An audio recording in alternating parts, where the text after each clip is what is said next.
طلبتوا مني الكب كيك في كوبايات، هنعمله النهارده مع بعض بكل سهوله ببيضه واحده بس. هنعمل كميه كبيره جدا، وتعالوا نشوف الطريقه. وطالع معانا هش ومرتفع، والقوام مفيش احسن من كده.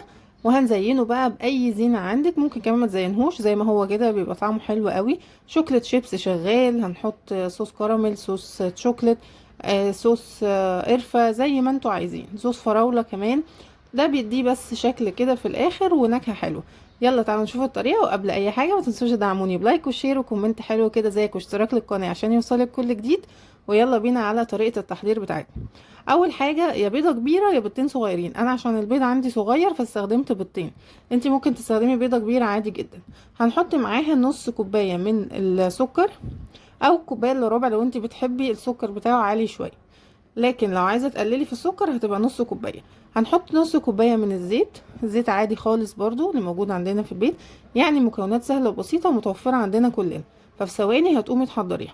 هنضربه بقى يا بمضرب كهربائي يا بمضرب يدوي يا في الخلاط، كله شغال معانا، فمفيش اي حاجه توقفك خالص. هنضربه كويس لحد ما يبدا ان هو يفتح معايا زي ما انتم شايفين كده.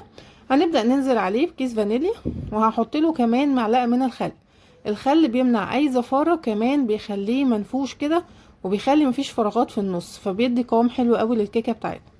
هنقلبه برضو بالمضرب اليدوي او الكهربائي المتوفر عندك. بعد كده هنزل عليه بنص كوباية من اللبن او الزبادي. يعني لو عندك زبادي او لبن رايب او لبن حليب كله شغال، يعني الوصفة بتاعتنا كله فيها بينفع، وكمان النتيجة بتطلع حلوة جدا. بعد كده هنبدأ نحط كوباية من الدقيق، هننزل بدقيق واحدة واحدة. هي خدت معايا حوالي كوباية ونص من الدقيق.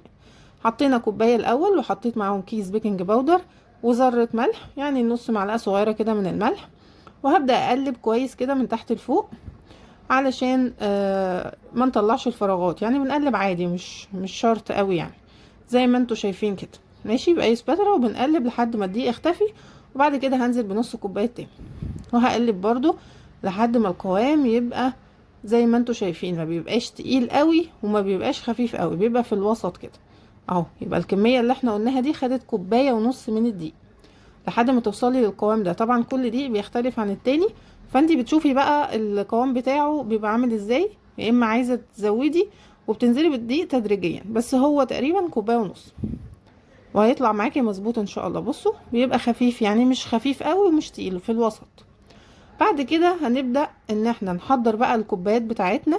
طبعا لو عندك القوالب بتاعة الكوب كيك بتستخدميها عادي خالص. عندك الكوبايات دي بقى بديل القوالب. حطيناه هنا الخليط بتاعي في كوباية ليها بوس كده عشان اقدر ان انا اصبه بسهولة. بصوا الكوبايات دي بتتباع اصلا كمية كبيرة، اللي هما بيقدموا فيها الشاي في الشارع دي.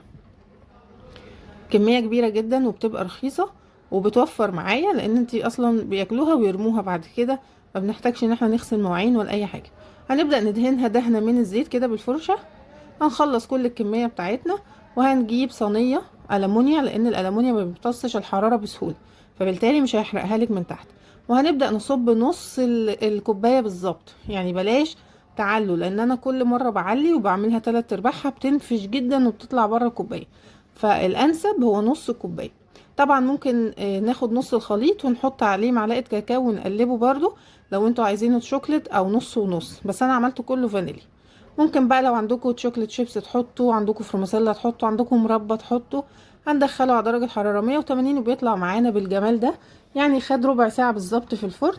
وما تنسوش تقولوا لي رايكم ودعمكم ليا.